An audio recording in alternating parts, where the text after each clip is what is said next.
removed NORCET 9 seat allotment result. When the NORCET 9 seat allotment result will come? So this is the major question nowadays which is roaming around your mind and you are really stressed over it.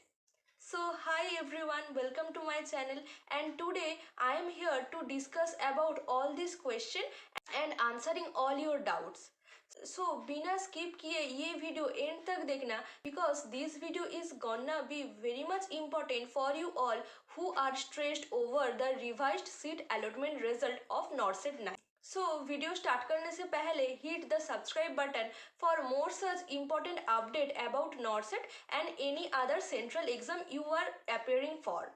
So without any delay, now I am going to start the video कि why has AIMS removed the seat allotment result of NORCET 9. So as per the AIMS notification, we got to know on 11th November कि जो NORCET 9 की seat allotment result है वो remove कर दिया गया है, and from that time you all are like shuttered down कि what will happen next. So why AIMS has removed the seat allotment result is, जब NORCET 9 के फॉर्म फिलअप हो रहे थे तब एम्स ने प्रॉमिस किए थे to allot 3,625 seat for the candidates.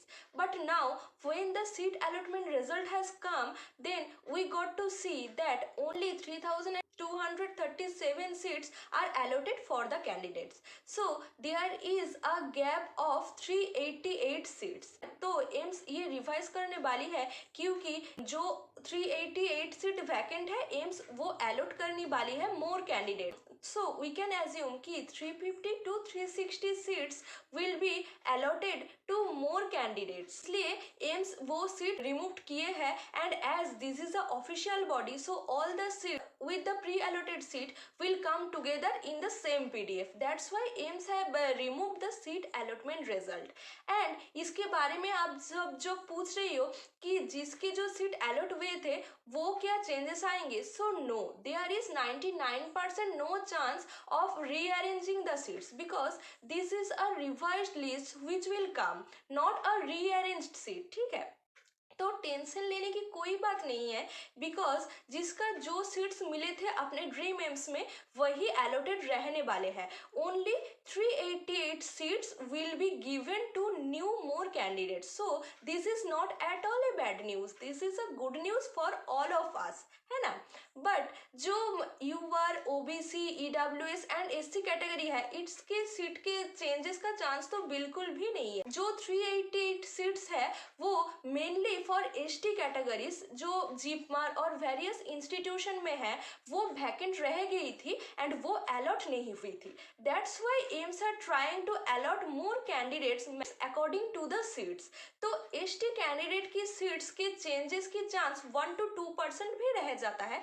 But there is a good news कि जो एसटी कैंडिडेट्स के सीट्स मिले थे वो अगर चेंजेस होगी तो वो अपग्रेड ही होगा, ना कि वो डाउनवर्ड जाएगा.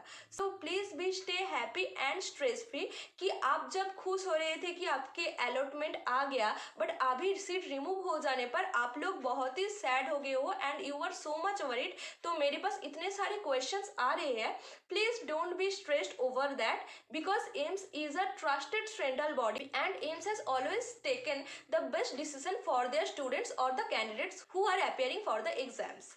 सो ये भी अब कंफ्यूजन है कि कब वो रिवाइज्ड सीट अलॉटमेंट रिजल्ट आएगी.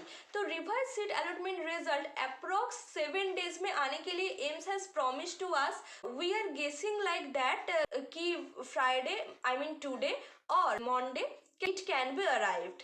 So this is a guess. इस टाइम ड्यूरेशन में 1 वीक कंप्लीट होते हैं and that's why we are thinking कि आ जानी चाहिए फ्राइडे और मंडे पे. सो तब तक के लिए stay happy, stay healthy and आपने जो डीवी के प्रोसेस के लिए जब डॉक्यूमेंट अरेंज कर रहे थे वो कंप्लीट करो.